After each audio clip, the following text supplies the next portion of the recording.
Good afternoon, or good morning, whenever you see this. I am Richard Nienstedt, City Manager, and I am honored to be here.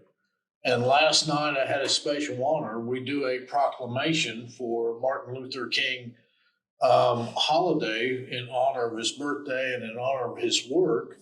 And my friend Richard Jackson had the proclamation presented to me, and I'd like to read that. Whereas on October 9th, 1983, the U.S. Congress passed legislation making the third Monday of every January, beginning with 1986, the day America would honor Dr. Martin Luther King Jr. with a national holiday. And whereas on January 16, 2002, the Ottawa City Commission made the King holiday an official city holiday.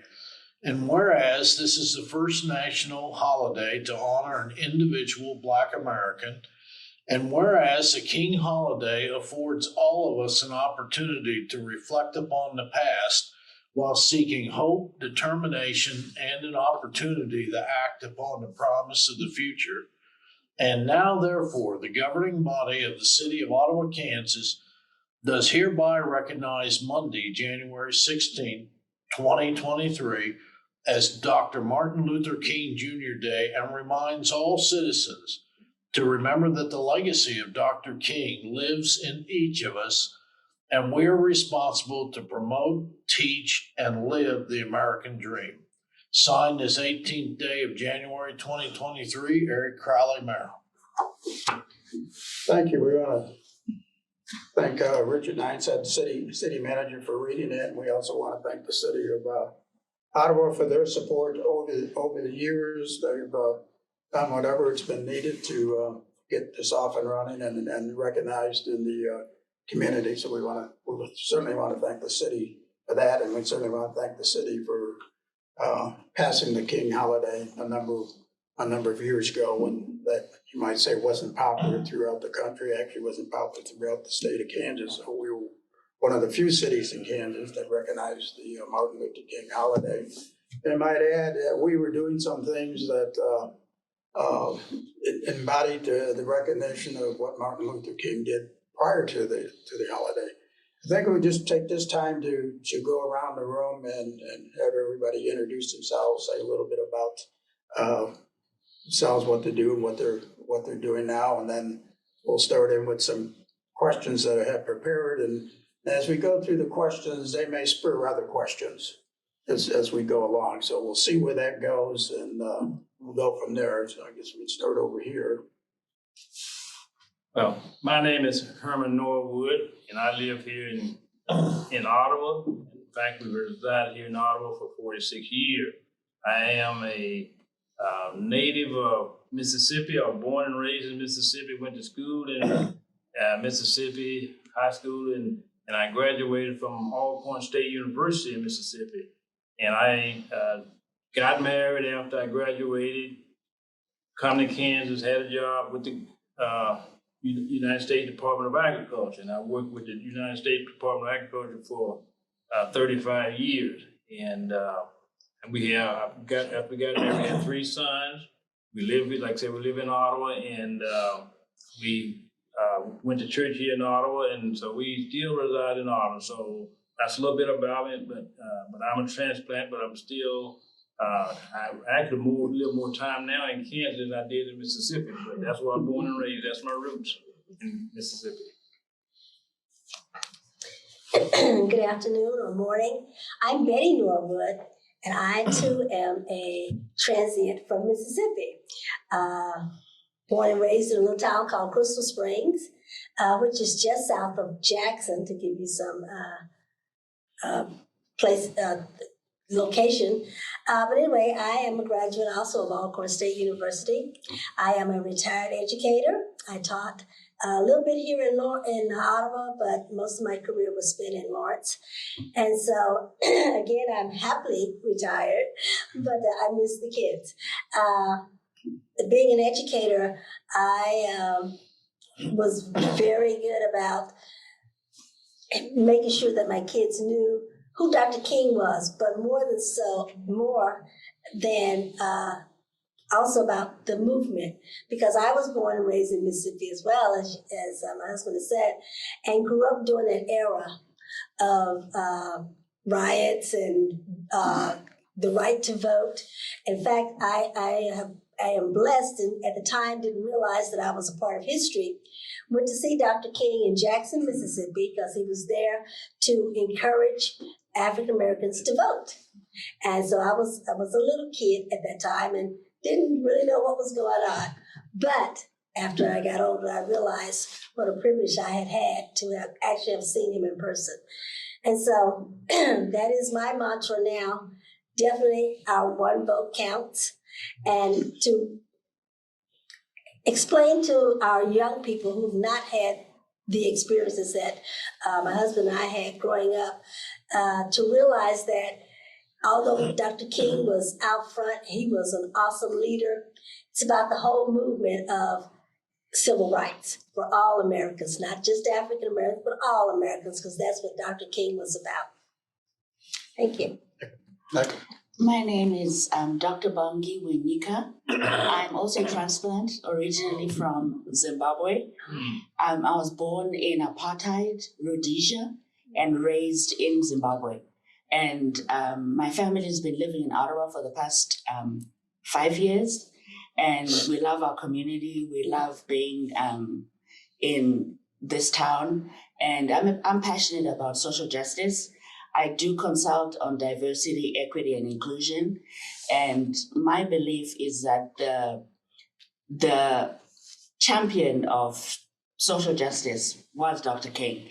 And growing up in Africa, which is Southern Africa, we had firsthand knowledge of not only his teachings, but his nonviolence and the importance of that message as well. So I'm glad to be here and excited to participate today.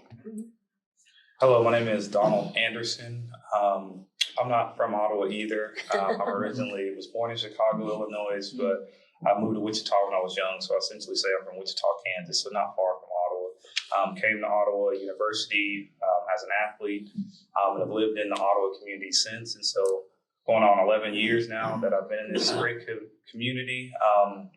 And so I'm currently the Dean of Students at Ottawa University, and also act as our Chief Diversity Officer. And so I've been fortunate enough to, although I wasn't alive during Dr. King, when Dr. King was speaking, we have had the opportunity to educate a lot of our students on his legacy, as well as the movement, and help empower them to get involved as our next generation of leaders and change agents, to empower them to continue his legacy, continue the fight for civil rights, as they will be the next generation of people to do that. So definitely thankful to be in this group and getting a chance to talk about Dr. King's legacy. I'm Richard Nienstedt, city manager. I've been city manager in Ottawa 15 years, and I have been in the business 43 years, and I will retire here very shortly. I was born at Great Lakes Naval Base, Cook County, Illinois. My dad was stationed at 5th Army headquarters at the time. In fact, I was the only child that is not a native Jayhawk, so that's another story. But interestingly enough, 16 years after that took us back to West Chicago. Now, my dad was working in downtown Chicago at the Sears Towers when Dr. King was assassinated.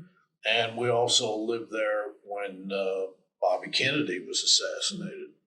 So it's just kind of interesting when you're there at history. And then you reflect upon it 55 years later.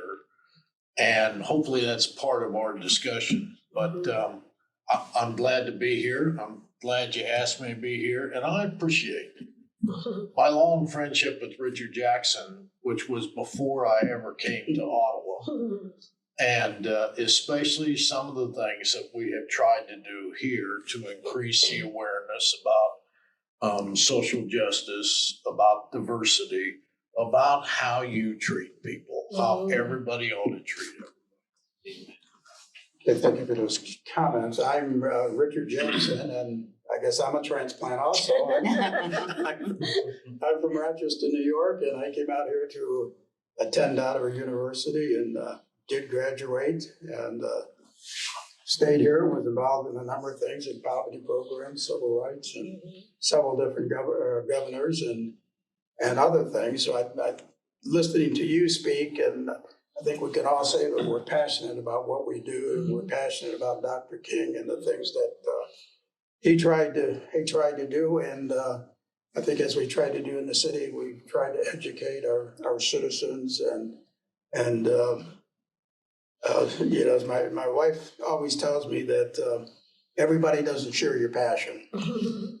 And if you're like me, my response is always, I don't know why not. And sometimes it's hard to understand that the passion that you've got, you just don't understand why other people don't share that passion. And we talk about Dr. King today, as we'll get into this. We know he had a major impact on our country, and I think still does if we allow that. And one of the questions we'll talk about later is the dream still alive? And I think I said yesterday, I think it's on life support at best. So why don't we open up with some with a question here? You told me where you're from in Mississippi, and we certainly know that Dr. King had an impact there. And Rochester, New York, we're one of the cities there where they had a riot, and that was prior to Dr. King. Dr. King's assassination, and we relate to Africa and Dr. King and Desmond Tutu there, and Donald is out of Wichita and university graduate, so he's got some experience there working with students. And as far as the Ottawa population at the university is considerably more African American, or a much more diverse student population. When I started at Ottawa University, I think 12 was a crowd when I was there. There was very few, and most of those were from the East Coast or Chicago, that area. So we can see that it's grown. But I might start out with a question: where were you and what were you doing when Dr. King was shot? You remember that? Yes. I was a senior in high school. You were a senior in high school. I remember the principal put, at that time we didn't have TVs in the room, so he put it over the intercom, and it was as if somebody had turned down the volume in our school. It was so quiet. People were kind of walking around in a daze as to what has just happened. And as soon as school was out, we all went home and turned on the television to get the minute by minute update as to what had happened, and the sadness and the anger that perpetrated my community at that time because of Dr. King's death. And so I was a senior in high school. Getting ready to graduate, and wow. It was at that time, didn't realize that event would change the trajectory of my life forever. I can say that I can't remember a lot of specific, but I was a senior in high school, and but again, kind of in shock and disbelief, and in fact that that those things happened, but again, that was a leader that was, and like I said, when you're in Mississippi, there was a lot of things that was going on that, you knew what racism was in Mississippi. And when you had your leaders is cut down like that, it's really a shock. And then like that, the schools back that time now they announced it, and again, it just disbelief. Yeah. So I was a senior. I can't remember what class I was in, but I was coming out of the gym. I know I was in class somewhere. I was coming out of the gym. I remember distinctly. Yeah. Others? Richard? I was a sophomore in high school at West Chicago, Illinois. In fact, we'd moved up there a year earlier. And it was a diverse, it was out on, between Geneva and Wheaton, if you're familiar with Chicago. It was out there on the commuter line. And it was a diverse school, a lot of African Americans. There was a strong mix of Hispanic students and Latino students, and it was a normal suburban high school, if that is possible. And I remember that it did come over the intercom, and we were dismissed. And the first thing I thought of was 5 years before, when I was a sixth grader, and the principal came over the intercom and announced that John F. Kennedy had been assassinated. And so I went home. Dad commuted every day to downtown Chicago, and he had called Mom and said, listen, they're dismissing the offices early, coming home on the commuter train, and you just don't have any idea what's happening there. So that's where I was at that time. I think it's pretty obvious that I was not alive. Wow. I'm assassinated, so I'll skip this question. I'm an early 70s baby, so I wasn't alive yet. Well, So, hey, we're the majority of the room. There you go. well, I was at Ottawa University. In fact, when he was shot, and the following day we were scheduled to. I was a senior there. We were scheduled to go to Emporia State for a track meet, and we had to cancel that. And I think the African Americans understood the tragedy, the hurt, what was felt through the civil rights movement, how it affected, how it affected us. I'm not sure that the white students really understood the gravity of that. And one thing when I started at Ottawa University, it took me a while to get used to. We've all come there from areas where there's been a large African American population. Some schools somewhat integrated. Mine was predominantly Jewish, the high school that I went with, and so they have their issues and things that they have to deal with in terms of discrimination. But since there really wasn't a whole lot of contact between African Americans and others, and I found it interesting in Kansas in some of the classes I had, and talking to some students, that it's the first African American that they'd ever seen up close and personal. They've seen pictures of them, they've seen them on TV, and I'm thinking, you get to Western Kansas at that time, you don't find very many African Americans out in Western parts. But I think it probably had a greater effect on me and students there that were familiar with Dr. King and what he stood about. And we remember what he was doing when he was shot. I think that's significant. Remember where he was and what he was doing when he got shot. Memphis, Tennessee. Memphis, Tennessee. And the garbage workers Right. striking for better equality. They were protesting for better jobs and better things. And he happened to, even I believe that was the night that he gave his mountaintop. I've been to the mountaintop, but I may not get there with you. And then the following day at the Lorraine Motel, he was shot and assassinated. Anything else about Dr. King, I guess, in the early days that stands out? Yeah.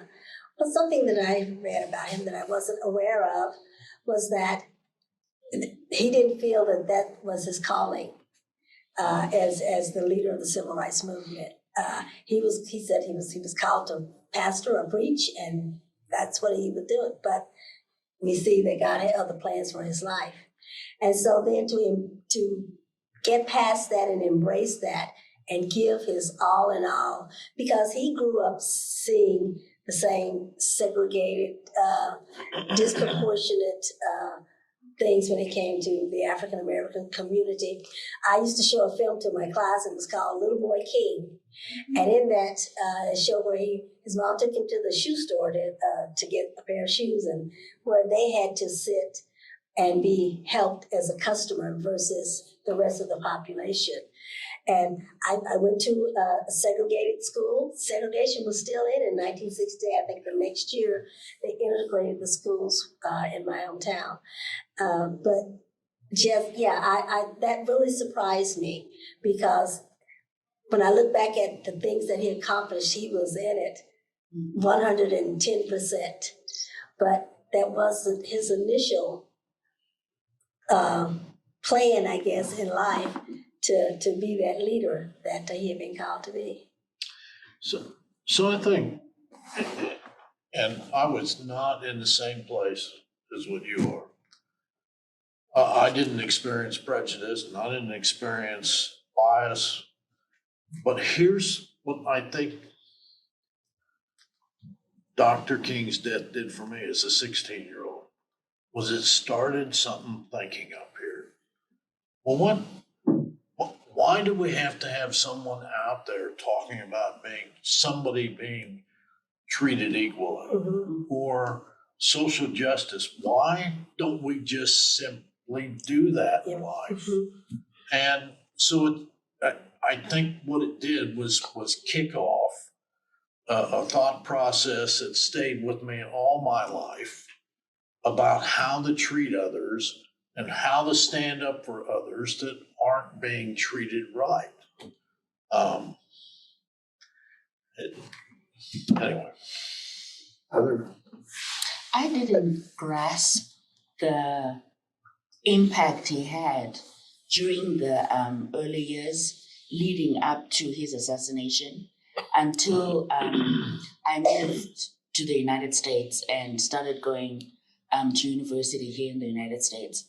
Because growing up in Southern Africa, Mandela was the figure who was close to someone like Dr. King. The only difference being that Nelson Mandela was in prison, whereas Dr. King did lose his life doing what he was passionate about and what God called him to do. Right. I think we can say that yes, God called him, and you made the comment that he was a preacher, and but he was a Baptist preacher, and I think a lot of times when we talk about Dr. King, people forget that he was a pastor. He's a pastor. No, he was a Baptist pastor. Had some leadership skills, and I think Dr. King was thrust into something that he hadn't planned on doing. I think we all at times are trust in the things that we hadn't planned on doing. And so we look at our journey in life where we are. We've probably done a lot of things, and we hope the things that we've done have made a difference in this city or our workplace or wherever it may be. But I think Dr. King's speaking skills, his preaching skills to, I guess, energize an audience. What would you have? And I think being the only one there that had those skills, or were really the step forward, or was more or less pushed into it. But he wasn't by himself. He had a strong support system. I remember some of those that were part of that movement. The boy from Troy, Lewis, John Lewis. John Lewis, keep up the good fight. Jesse Jackson, who was a young man. Jesse Jackson was part of that. Some of you may remember. No, I can't. Ralph Abernathy was part of that. Dr. Joseph Laurie out of Atlanta was a Baptist preacher, and I had the opportunity to meet him several times. And we were talking. Somebody mentioned voting earlier on, and he was very passionate about people voting, and he used to quote this second commandment there that God says we're supposed to love everybody, and his comment always used to be is that the Bible says that I'm supposed to love you, But doesn't say I have to like you, and I don't like people that don't vote, and there ought to be a special place in hell for those that don't, So may vote. I ask you a question, my friend? Sure. That day, when you're on campus, did anyone on campus reach out to talk to you about the pain that caused? No, I don't think people understood the gravity. You know, I think at that particular time, the country was, I think, finding their way. There had been racial discrimination, but it's something that happens over here. It doesn't affect me, and I think probably a lot of the students at that time really hadn't experienced what African Americans went through at that point in time. Now, my wife waits in Kansas City. She's from Kansas City, Kansas. Wyandotte High School. They had riots there that day and shut things down. But I don't think if you've experienced it, I don't think you feel the gravity or you feel the pain. And I think also when we talk about Dr. King, it's not only the pain he feels, but the pain for others. And, if we study the Bible, it's said before, we're to love others, and it's not the person next to you, your neighbor across the street. Right. It's anybody that you come in contact with him, and who he puts in your place. And so I think Dr. King touches many aspects of when we talk about civil rights, human rights, what have you. I mean, anyway from housing to whatever. Yeah, Rich, I want to say something. So although I wasn't alive during the assassination, in school growing up, Martin Luther King was the only person we talked about during Black History Month. Like, that was Black History Month, was talking about Dr. King, and that was for the 1 week, and then that was it. And so for me, it was, he was the only person I knew when it came to civil rights. He was all the other people you named after the fact. Once I got and educated myself, I realized how big of a operation it was and how many others were influential in the civil rights movement, and how complex it was.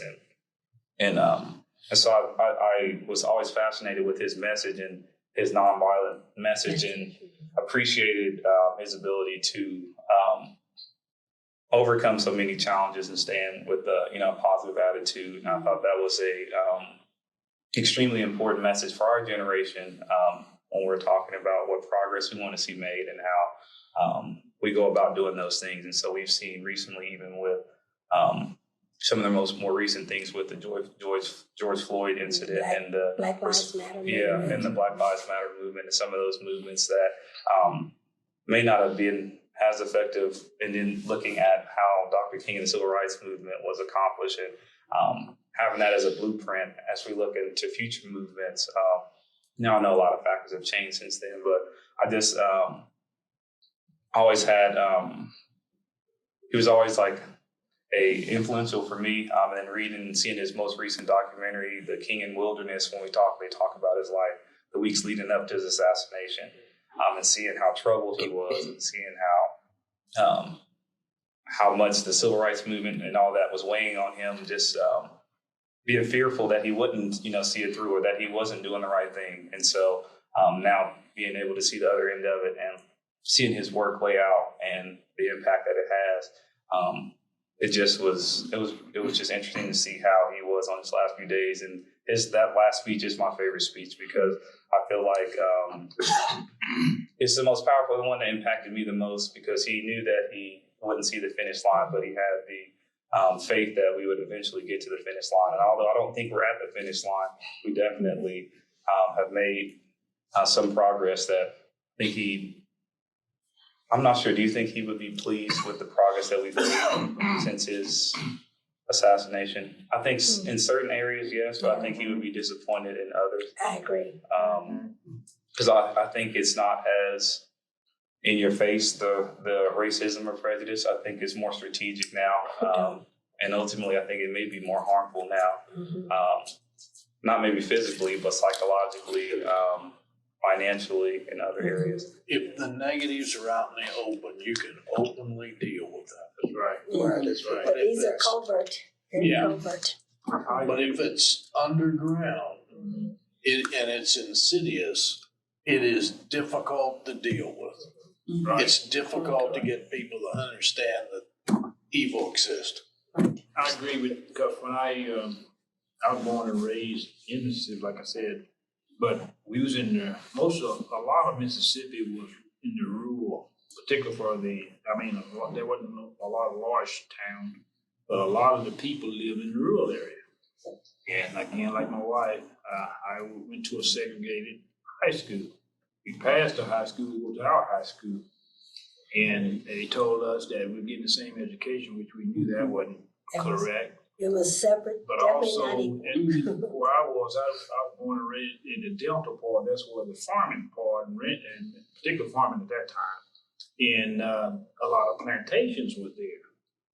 And so, you know, you had discrimination on that, but most of all, we had the discrimination when we ever went to town or had come in contact, because again, most time when we was going to school, it's 100% black, no white teachers, instructor, whatever, they're all black. And then when we went home, unless during that time you went home and you stayed home and did work, unless you worked out somewhere and they wouldn't hire anybody. You had no place to go to eat or anything. So, but we knew down there, you knew where the hatred was there. Because there was laws that told you when we walked down the sidewalk that if you saw a white person coming, you had to step off the sidewalk. We knew that. The hardest part for me when I came here to supposedly the Free State, Kansas, that discriminating, because I worked with another thing, that's why I left Mississippi, because I couldn't get a job there in agriculture. We couldn't get jobs in Mississippi at that time. So when I moved to, got an opportunity to come to Kansas, that's where I located. Discrimination was still here, but it was kind of what you said, the cover up, in other words. But again, my mom and a lot of, we knew, because all of them was treated unfairly, but we was taught to treat people like we want to be treated. So when I came here and I was telling that story, because when I first came here, and there was right over here on 2nd Street, the secretary had, first one I had, I couldn't look in the eye, because that was unheard for a black man to look at a white woman in the eye. You couldn't do that down south. But the thing was that it kept saying that we was equal, but I said, no, we're not equal. And so the thing is that now is that you're right, Richard, that people, even today, we made some stride, but I don't think Dr. King would be pleased, because you got people that, even today, and all this stuff that's going on, that we got people that don't agree with it, but what? They won't do anything about it. Mm-hmm. They sit quietly and do anything about it. Because I remember when we was coming up as little kids, we can play together with the white kids until a certain age. Right. Mm-hmm. Then you had to move out. Mm-hmm. And that's what a lot of the teaching, they're still teaching that hatred in there. And then some of them just born that way. But even going back scripture, like said, and going back like Dr. King, Dr. King was put in as the leader, but there was a good support, because Joseph Lowry and all of those guys a lot of those people we saw. And because they had a lot of rides down, because even when I went to school, it was out in the country.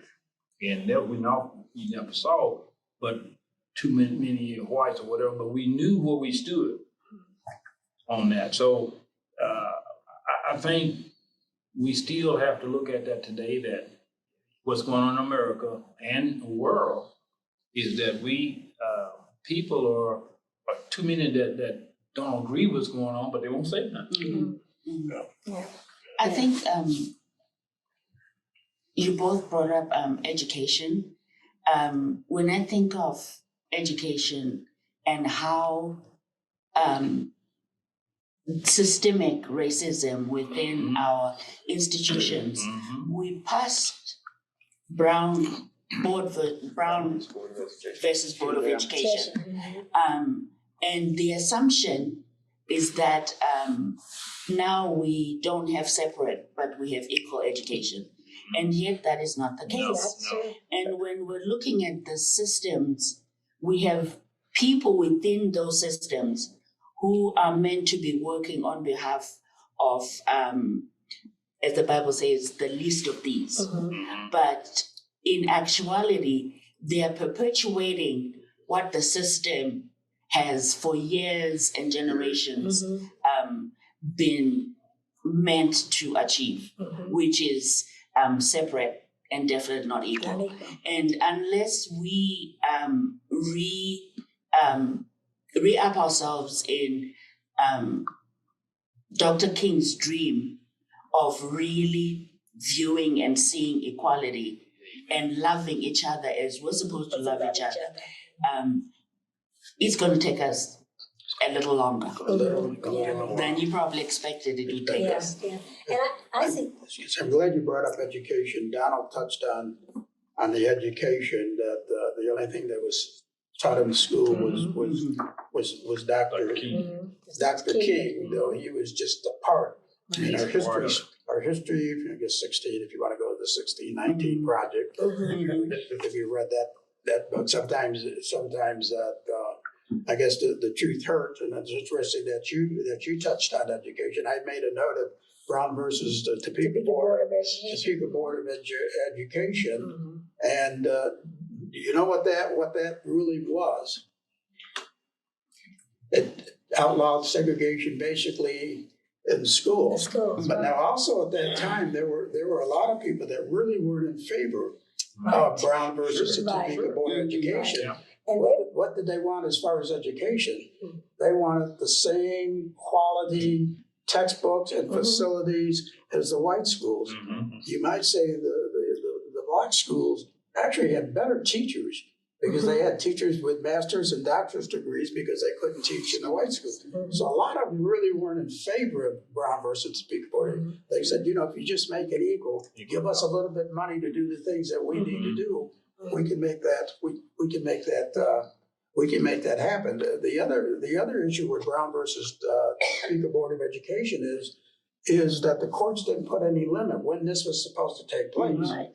Now everybody thinks it's supposed to take place immediately. It took years, and then some schools literally just closed down, or rather than integrate, or they started private schools or whatever. So even with that, you still had some struggles there with education that you had to go through.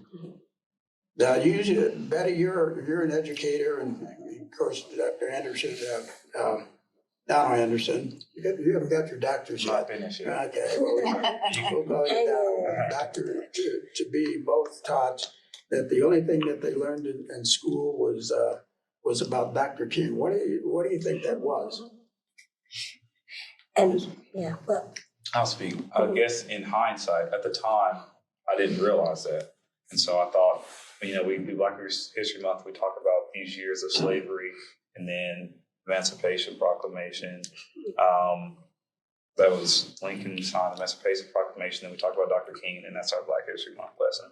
And so I didn't realize there was so much more I was missing. And so as you get into college, and that's supposed to be the time where your mind is open to a lot of different things and you're exposed to things. And so the more I got educated on, not just, from the beginning all the way up until where we are now, I realized it's probably intentional why they don't want to tell the whole history. And so I think the biggest step that we haven't taken as a country is fully admitted to our wrongs. But that would, and which is probably why we haven't fully made progress the way we should. And so I feel like the first step is admitting the whole truth of what we did. And so even going back to how the country was founded and our and learning about Christopher Columbus as discovering America and how all of that is taught in schools. And then so that's the beginning of our history. And so I think, like I said, it's intentionally taught that way. Maybe it's to easier for kids to digest that information. I'm not sure. I feel like it could be intentionally done to paint us in a certain light. And so I'm assuming that's probably why that is the case. But until we fully admit and tell the truth how it happened, I don't think we can move past it. And I think that starts within our schools and how we educate ourselves and how we grow up through the educational system. And so when an adult is, you find out when you're already an adult. I guess not to put you in the spot, so we could speak in generalities, because we're talking about education, and we know it's not taught in the schools, or at least most schools, or not to the extent that we. The full story, the full story is not told. Right.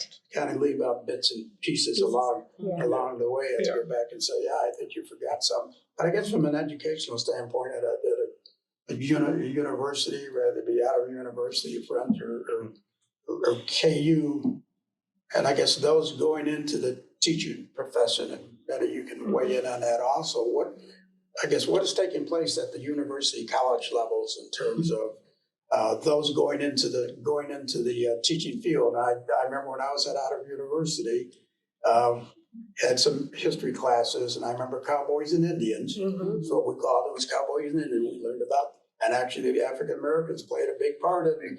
You look at the cattle drives and so forth, now Dodge City and so forth. But you don't see that when you watch Gunsmoke. You see Gunsmoke, you don't see that. You don't see that. And a lot of other areas, but I guess at the higher level, what are we doing to, I guess, provide the knowledge that the teachers need? I was going to say, so they feel comfortable teaching it. Some may never feel comfortable. Right. Well, considering I went to historical, in fact, it's the oldest land grant college in the United States, Alcorn State University. So considering I went to a HBCU. And so I will go to my teaching career here in Kansas, is that a lot of the teachers, now they have African American studies, and so that's an improvement where we get more of the whole story versus. And I'm just sitting here thinking, as Donald was speaking, that when my generation came along, only thing we knew about was how the slaves, helped the plantation workers and et cetera, not the people who was Black African Americans who were the first one to reach the North Pole. I think Henson was his name, and who laid out Washington D.C. as far as what it looks like was African American. Yes, we didn't learn about that when I grew up. And again, it wasn't until after I had gotten to college and also to educate myself to look at the whole story. And so I think that's where we my generation and generation or two below me have missed the mark. We have not passed on that legacy. We have not passed that torch on well enough where the younger generations really understand. And I know they didn't go through the experience. Those of us who were old enough to go through the experience, we know, we got firsthand, experience with it. Most of the subsequent generations have not had that experience. They haven't had the experience, I guess, up close and personal. But to me, that still doesn't mean that you can't teach it, because I agree. You work for the government, I work for the government, and Richard, you've been around. There's certain things that we ended up dealing with. They didn't learn in school. I didn't take this in school. What are you talking about? That you have to adapt to, because that's part of your job. But when I look at this day and age, and every year we do the Martin Luther King essay contest, and this was the worst year. We've had 52 applications. I can remember one year we got 400, 500, 600 just out of the middle school. And again, those were the teachers that saw the value of that and had something to offer. This is a whole different time and point in our history. Right. And say if you don't know your history, you're destined to repeat it. And You know, we talk about Dr. King and whether or not the dream is still alive. Mhm. You know, we talk about history. I think we're going backwards. Yeah. We're not moving forward Progressing. Mhm. Yeah, because there's a progressing. concentrated effort to make sure that doesn't take place with critical race Yeah. theory and some of these things Right. that they, you know, That they're they come coming up with. I think the comment you making there, Richard, was, and that's my, but they had the same problem with government, because I mean, when I worked with government, there was a lot of things that they didn't have Black history until we pushed, a group of us pushed for Black history, and even in the government. But there was some, seemed like at the time, but I believe a lot of the problem we have now, even with school teachers, is coming from our legislators and those people that are making the laws and institute, because again, they, you know, they're, and the teachers, and like I said, a lot of them don't have that leeway to do, because we're talking about the essays and so forth. They don't have a lot of time to concentrate on that, because what they dictated by what the Kansas legislator and their board and all that stuff. But again, it really shouldn't be, because if you go back through and really, and a lot of it's on us as far as our passing the history on to our young folk. Even though, like I said, and that's what the church played a vital part in our history, because they were teaching.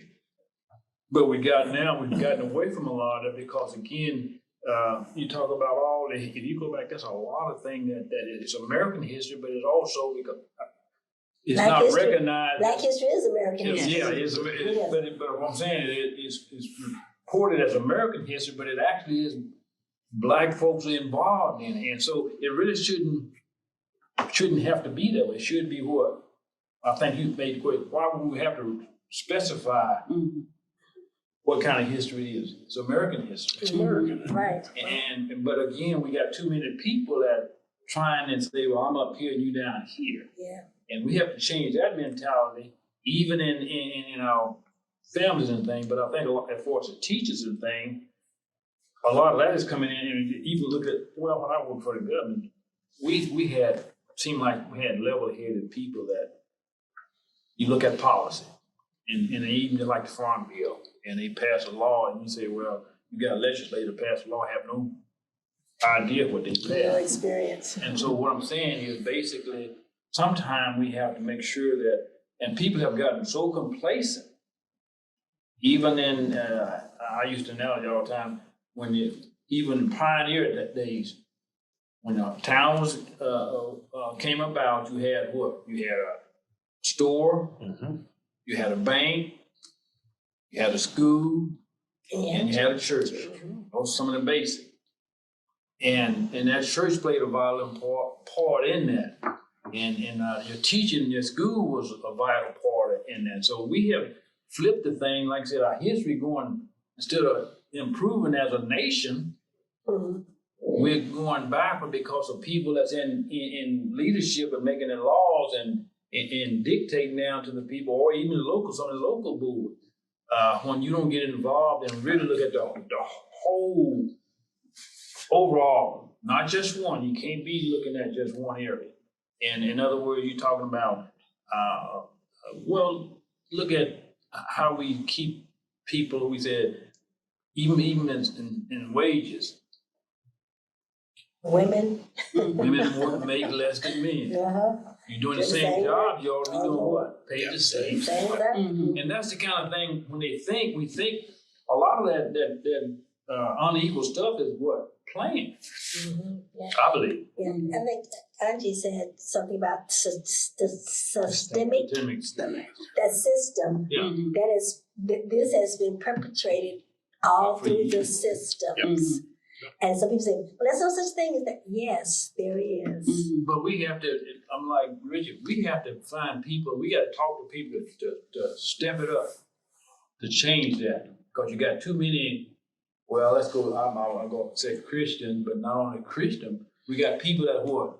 They disagree with what's going on, but they're afraid to say anything. How do you overcome that? And you brought up higher education. And I attend a conference every year. It's called the National Conference on Race and Ethnicity in Higher Education, and it brings together individuals from different universities around the country. And one of the last year we were talking and discussing the 1619 project that you brought up, and how the professor who developed that curriculum and wrote the book was given a full professorship at Duke University, but because of the perception of what that project stood for, when it's looked at from the dominant culture's point of view, the faculty at Duke voted to say no. Under tenure. She cannot be awarded whatever the university was offering her. And so a lot of educators in higher education were using that as an example of, if we pursue our scholarship in XYZ and we insist that history and all the other subjects are looked at using everybody's point of view, then there's a high likelihood that we might face the same opposition that you did. And as individuals, are we willing to do that and sacrifice your career for what is right and for what will benefit students, if that's what it means? And then the flip side is, when you brought up critical race theory and how that is now the boogeyman in education, when you hear individuals saying, well, our kids are being taught critical race theory in K-12. No, They're not. that is not true. That's not. But the louder you are in saying that drowns out the truth and the fact that it's not. And you don't have to be correct when you're Yes. loud. Yes. All you have to be Yes. is loud. Yes. And What they were at is the exclusive will get degree. yes. Same difference. And Texas is a great example, because a parent who had children in middle and high school went to the school board and petitioned to have the full history taught to her kids. And one thing led to the other, and the next thing is they were being pushed out of their school district because stakeholders were not comfortable with what she was insisting. She wanted the kids to be taught. So you don't only face the system, but you're facing your local school board, your local educators, and a lot of other things that are going on in communities that come against education being taught and Black history being American history. Well, and people amaze me sometimes. One of the good things I think we've been able to do that came out of this discussion early on were our we conferences. And you know, we've been a partner, and I've made sure that our management people have been there, and it's open. And but it's always kind of amazed me with some people that have attended that conference, especially when we say the words out loud, white privilege, just the bristling you can see. And I always try to say, well, now, let's think about this. You and I have no idea what our friends of different ethnic backgrounds, of different skin colors, of different economic status in life are experiencing. And why would you deny for a minute that this opens doors for you that it might not open for others? So I think it's having to be, you know, I guess if you accept that, somehow you feel guilty. But if you accept that premise that that's how it's been, if you can just accept that, then you can move forward to try the corrective. Corrective, right. Right. But like you said, it's hard for them, for Caucasian brothers and sisters to acknowledge we were wrong. And that's so difficult that, again, they would push back to keep the facade that has been perpetrated for generations. And it's that way with a lot of things. I have this much Cherokee blood in me, but enough I can say. And I'm proud of that when I look at the lineage. But just look at manifest destiny and how we meaning people in charge, have deliberately treated people. And I think a whole lot of things have failed along the way. One of them is the family unit. There were a lot of things tolerated.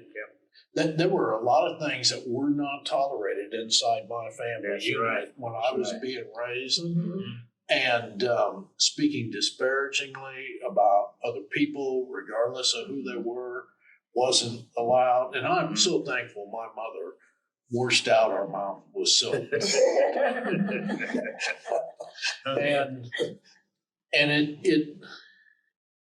And I think the churches, I know so.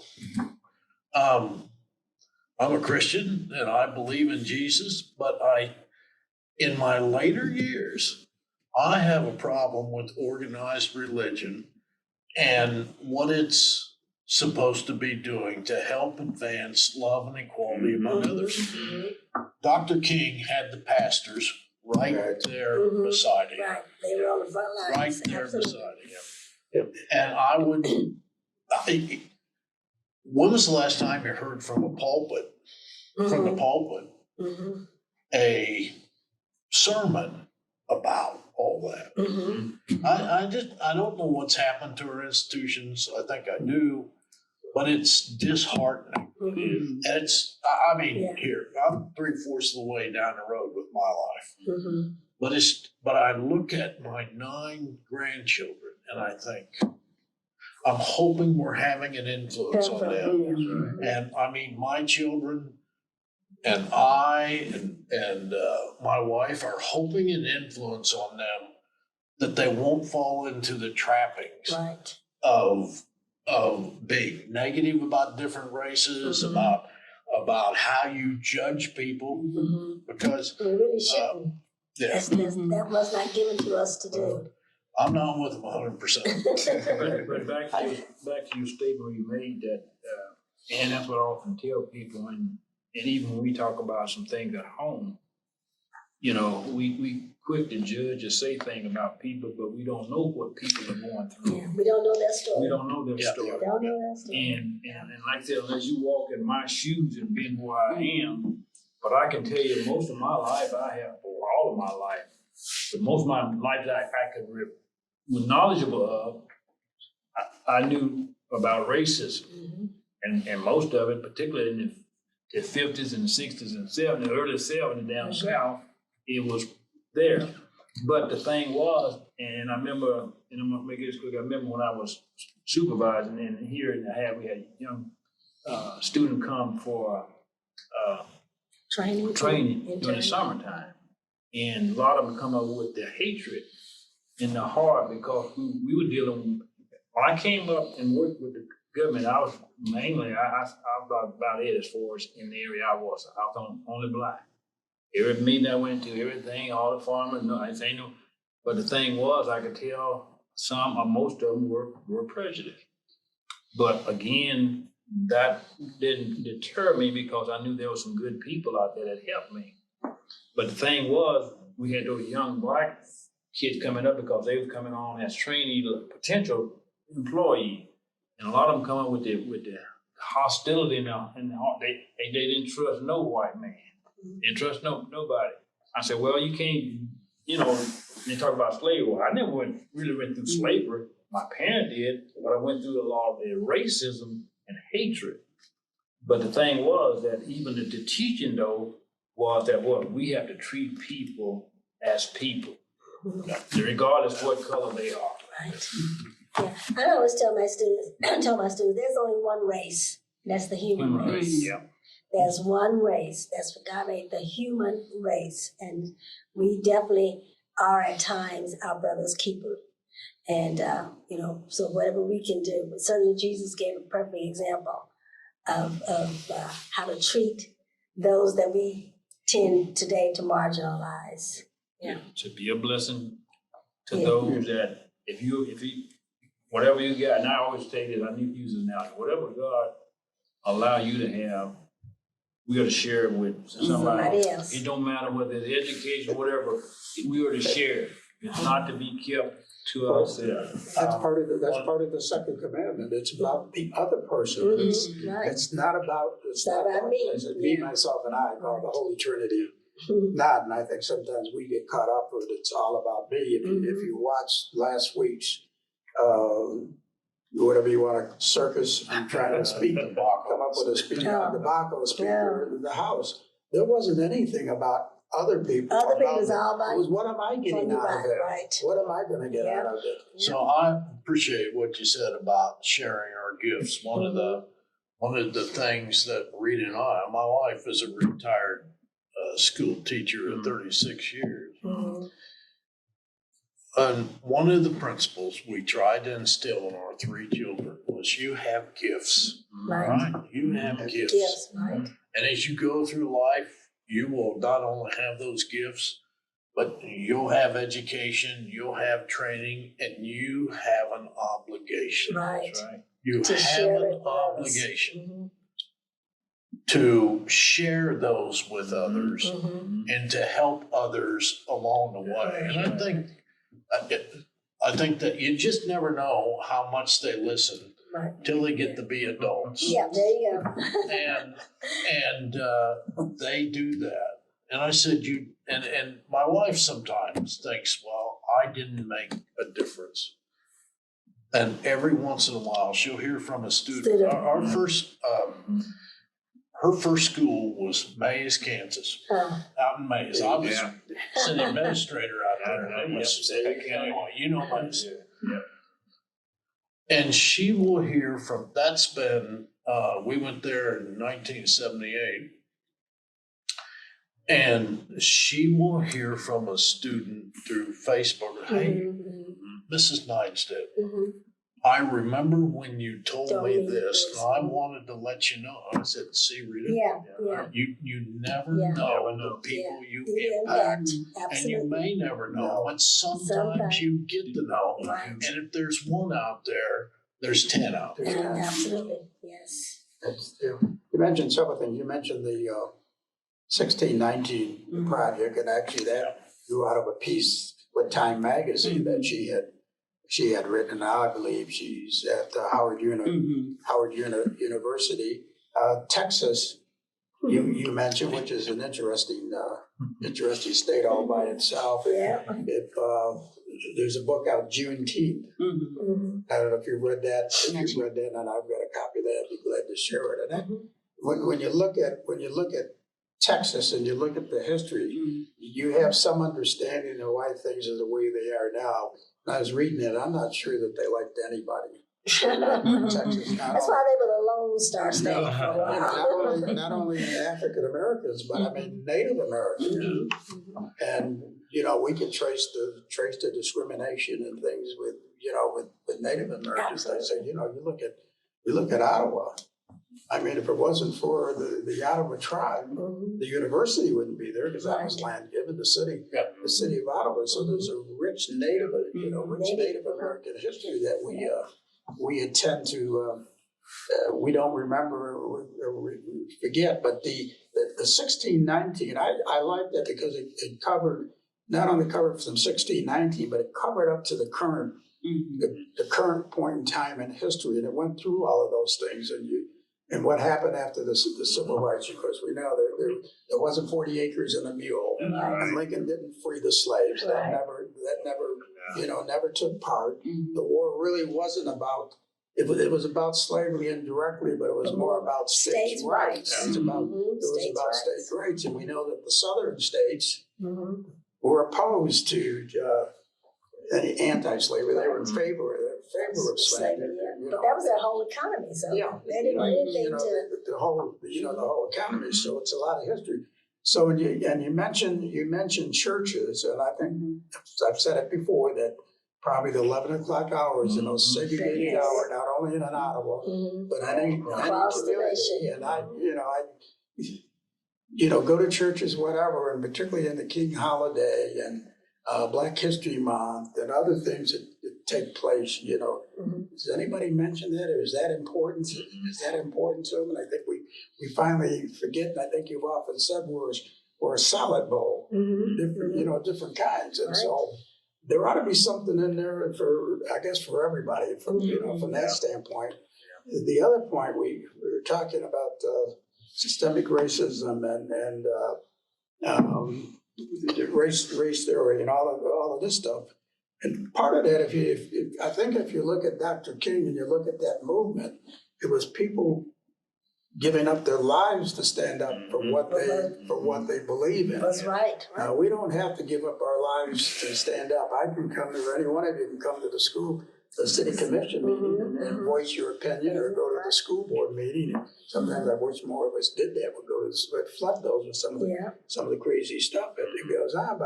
But I think we're in a society where we don't stand up for what we believe. Most people don't stand up for what they believe in. They don't stand up for what is right. You may disagree with someone, and that doesn't mean that they're wrong and you're right. We all have different ways of getting our point across, but I think we've come to the point where it doesn't affect me. Right. And I always say, with city government, there isn't anything that goes on, right? City government, county government, that doesn't affect you Because one we way. pay taxes. You pay taxes. You pay taxes. So there isn't anything that's done at the local level, or at school board, or I could say church. Right. You have board of directors there, or whatever, in churches. So there isn't anything that goes on that doesn't affect it. But I think, until we take a page from the civil rights movement, and we can talk about Black Lives Matter, and I think that's an extension of the civil rights movement. We talked about young people, and we know at the time there was a concern among Dr. King and others about the youth that were getting involved. I think it was SNCC, Southern. Yes. Southern. And so the college students and youth have always played a big part. And so it's how do we all come together and fit into one common goal? And I think until we get people that are willing to stand up for what they believe in, right? Are you going to be criticized? Yeah. Yes. They criticized Jesus. Yes. Right? Crucified him. Yeah.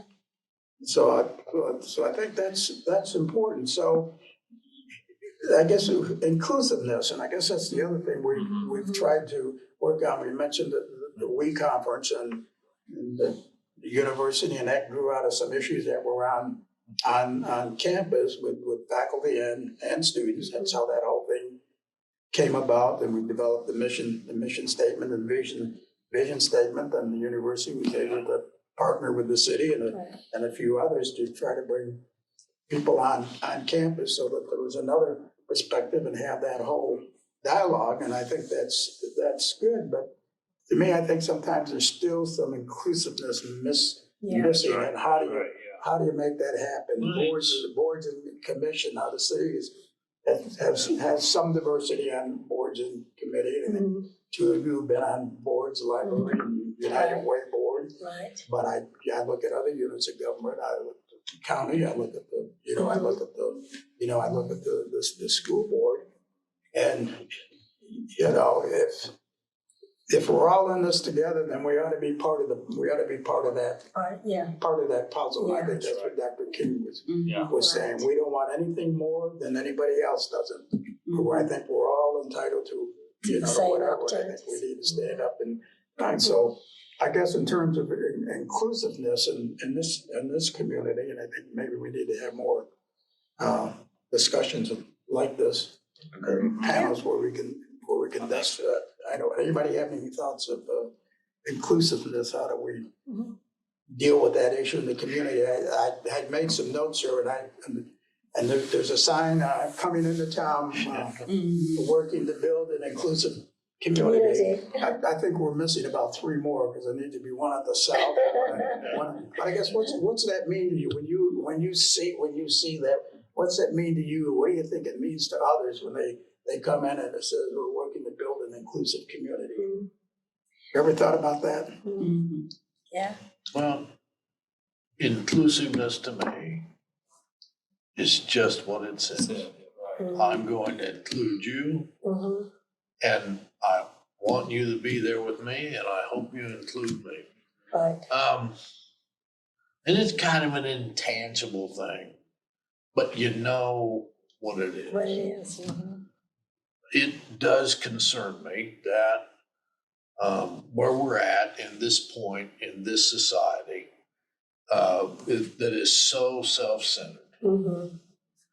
And I have always made it a point during my career, if you're in a place where you can affect change, then don't be afraid to do it. Right, right. I mean, the change could get you fired. Mm-hmm. It may get you fired. Mm-hmm. But are you better off being true to yourself and trying to improve the situation? Because you can find another job, Mm-hmm. right? Yeah. There is a price to be paid for doing good. We can see that over there. Mm-hmm. But I've tried to ensure that people get treated right inside the organizations. People get treated right in the community. Everybody has an equal chance. Everybody gets considered equally. And it hasn't always happened. It doesn't, it's a lot easier to talk about it than to try and describe what in reality happens. And a lot of times you just do things to help people out that never know that you've helped them out, to bring it along for a lot of reasons.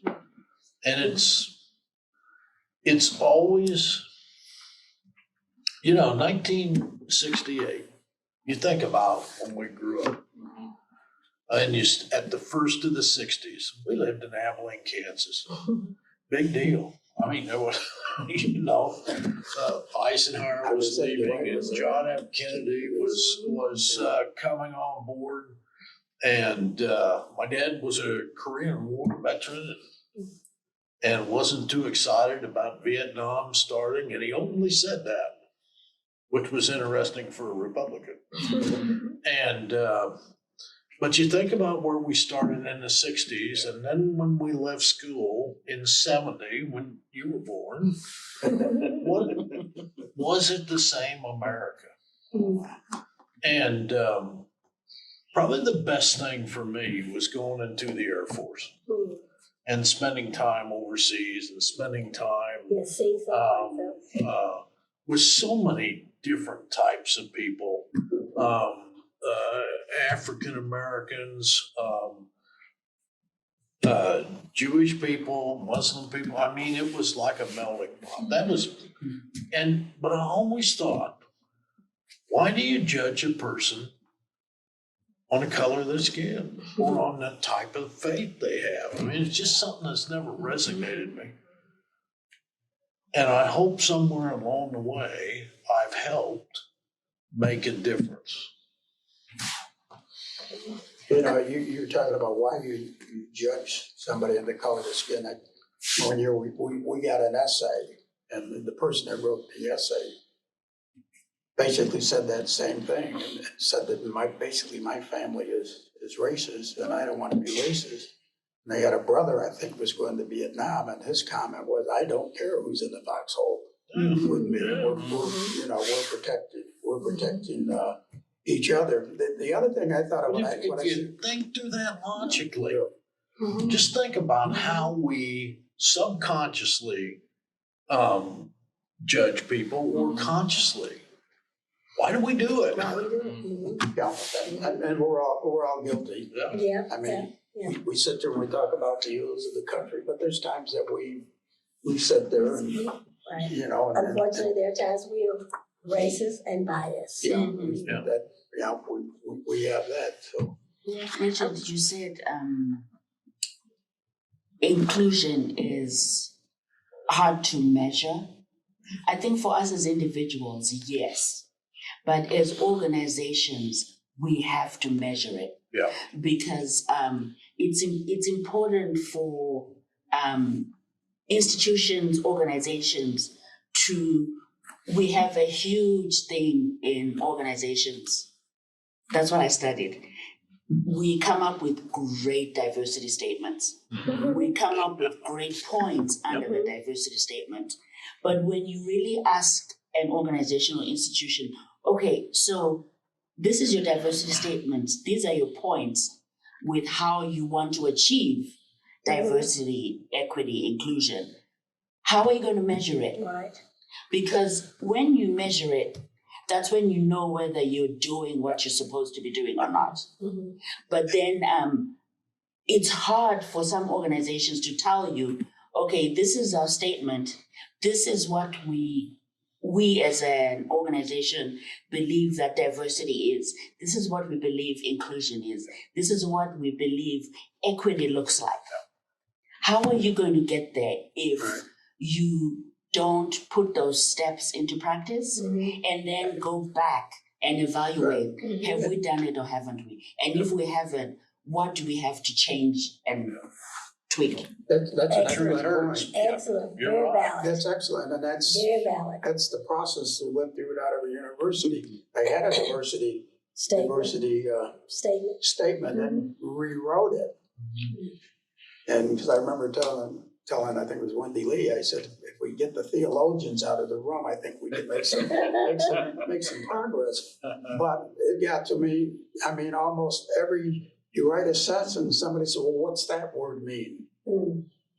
And you're right, sometimes we write these flowering diversity statement or mission statement. This is what we're going to do, but nobody sits down and says, okay, how do we accomplish it? And then coming back later and evaluate it, okay, where are we now? Have we accomplished this? No, well, what have we accomplished? So we've made some progress, and maybe we need to move forward. So I think that's very important to remember. And the other thing that people don't want to recognize is things change. That inclusive statement, that diversity statement, that plan you had, likely in 5 years you're not at the same point where you were here. Yeah, theologians, that's a whole different. I have a question for yes. How can my generation connect with your generation that we can pass this along? Definitely it's a lot that your generation is involved in, and we have 3 sons and they're in your generation. And so, but how can we, in my generation, share with them what happened, not dwell on it, not dwell on the past, but how can we bridge the gap to get them to be prepared for the future that they're going to be that they're facing now and later on. I mean, just technology, for example, has, oh my gosh, since I still had an old manual typewriter when I was in college, but I did my thesis on, So so just the strides that we are making in our world, in our society, how can we bridge that gap so that they don't ignore the history, but then build up on it and move forward? I think that's easier said than done, I'll say, because of some of the challenges that you already have outlined. But I think for us, really, I can speak for what we've done on the colleges, really has been trying to re-engage our alumni base and members who were here in the 50s and the 60s and meet our current students to share their experience and engage with them on what life was like on campus when they were there. These are their experiences. This is the history. And so I think if students aren't getting the history from their educators, they have to get it from somewhere. So I think that's the role of some of our, how do I say this now? Elders, is that okay? So elders in the community. Yeah, I didn't know the right word for that. It sounds like That's a nice way to say it. Our elders in the community to engage with our younger generation so they understand what the history is. Like you said, if you don't know the history, you're just going to repeat itself. Right. But also to fully make progress, you have to know the full history. And so sharing those experiences that we didn't get through traditional education and making us aware of that to help explain why we're going through the things we're currently doing, because they're all connected. So until we understand those things, I don't think we can. And so I would say as much as you can to engage the younger population, although they may not fully understand it, I think they still need to hear it and hear those experiences, because they may not be able to sympathize with that or understand what that's like, because even my generation, we weren't, racism looked different for us or prejudice looked different for us, and my grandma experienced that, so I heard from her, and you said the family has changed, and so I grew up with my mom, I grew up with my grandma telling me, about experiences and stories, and so that family dynamic isn't the same anymore. There are a lot of students that are growing up in households without parents, without fathers, and not having that family is crucial to their development. So they're missing out on a lot of the different experiences. But I think that's also a systemic issue when we talk about the prison pipeline system and how that's affected communities of color. And so I think, you talk about the family, and one thing I guess I looked at athletic teams as a family. Yeah. And I'm sure it happens, but teams that I've been associated with, I really never run into any discrimination, because the goal there is to win, and so there's an acceptance there. For me, baseball was the only sport where I was the only person of color on the team. Well, I mean, you have that, and I've been associated with that, but I mean, collectively, you don't seem to hear as much of that from an athletic standpoint, because their goal is to win. Yep. So the last thing you want to do is say something about somebody else. Yeah. But I guess to the other point, and how do we make the connections? I know we had the Black Student Union, but there may be some opportunity with maybe some small groups, if there's 3 or 4 or 5 people, maybe some community people would set aside 1 day a month or 2 days a month and just be there to talk about whatever. So we create that dialogue or adopt a student from that from that standpoint. That mentorship. We have had one visit us just Saturday as a former student, Joe Johnson. So and we kind of adopted him, and Taya Hickman, and so I think that's important. For sure. yes. Anything else we want to cover before we finish up here? I like what Richard said about the inclusive. We have to figure out how to continue that in, not just in education, but just the whole city of Ottawa. And because I believe, a lot of us have become complacent. And go ahead, sometimes we say, well, I got mine. No, we got to think about somebody else. And I know, like I said, I don't have any kids in the school system, but it's still, school system is important. And that's why now I'm going back on the United Way, but told I've been on this 20 years ago. And so I'm going back home, but that's because there's something different now. So we have to stay, include everybody, give them the opportunity anyway. Now, some people not going to take that opportunity, but we have to, as far as when looking at it, we have to, the planner or whatever you want to call it, have to look at the inclusiveness of your, what they say, what your community look like. Yep, I think for the community, I think it's